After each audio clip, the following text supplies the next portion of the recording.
withdrawal. So if they're deprived of their source of their energy, the principle of energy withdrawal.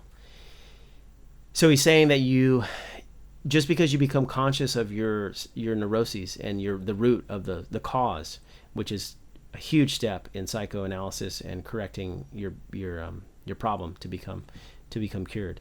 He's saying that not only do you have to become aware of the problem at its root and work that out emotionally, but you also have to be able to achieve full orgasm, full orgastic body potency. So it's something to think about.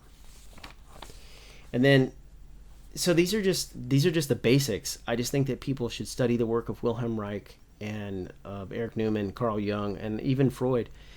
And hopefully this will inspire some people that we all have neuroses, right? No one's perfect, but in order to get a cure, to kind of get at what's going on, there has to be some deep, introspection and shadow work. And I would say one of the things I want to make sure that's clear here is that the Western practice of male circumcision is huge as far as creating neuroses and creating fragmentation in the Western psyche.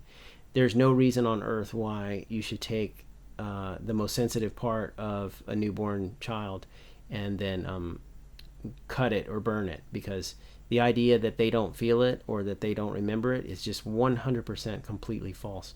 And you can look this up. There's plenty of people that actually have regressed and remember the pain of their own circumcision. And that, in a newborn psyche that's not even developed yet, I mean, you haven't even developed a personality, an id, or an ego, and the very first thing you do is put the baby into full-blown survival terror mode. And believe me, if you do any research at all, you'll find that this is just a ludicrous way to treat baby. It came from, it actually originally came out of Africa and then was taken over by certain parts of the Judaic and the Judeo-Christian religion. And personally, I think it's disturbing, and it doesn't need to happen. And mankind has been on the planet for, I'm going to say, hundreds of millions of years. And through that evolutionary time, nature has created the male phallus to do what it does in the best way possible. And mutilating it or cutting it up is terrible. And we should put a stop to it. And nature knows exactly what it's doing. And you start messing with nature on the newborn child, and you get generations of neurotic people. And that spills over into society and causes all kinds of different psychological problems, behavioral problems, and so on and so forth. It's just terrible. I don't think it would make any more sense to take a newborn baby girl and mutilate her genitals, which I know that happens in certain parts of the world. It's got to stop. So parents out there having children, think twice before you hurt your newborn, and you hurt them for life. You hurt them in their psyche, you hurt them in their soul, you hurt them in their body.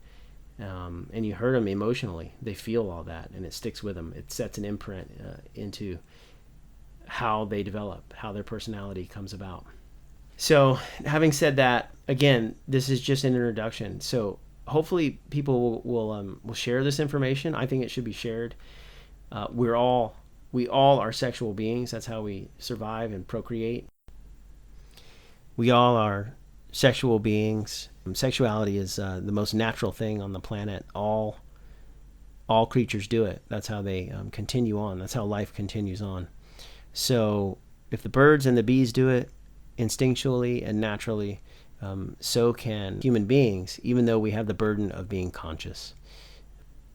All the way back to our symbology, there's so much misunderstood about the genitals and about sexuality and about procreation in a lot of our theological, mythological, and religious traditions.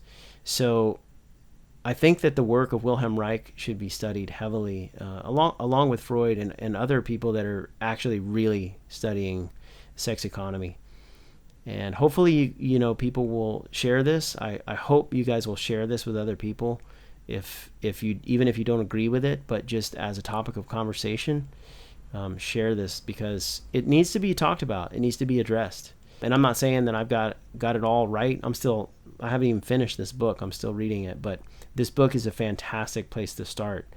Wilhelm Reich, the function of the human orgasm. You can find it on Amazon or wherever it's out there. So thank you very much. Please share and go ahead and feel free to comment. If you have any insight into this matter, please do so. Let's get the dialogue started.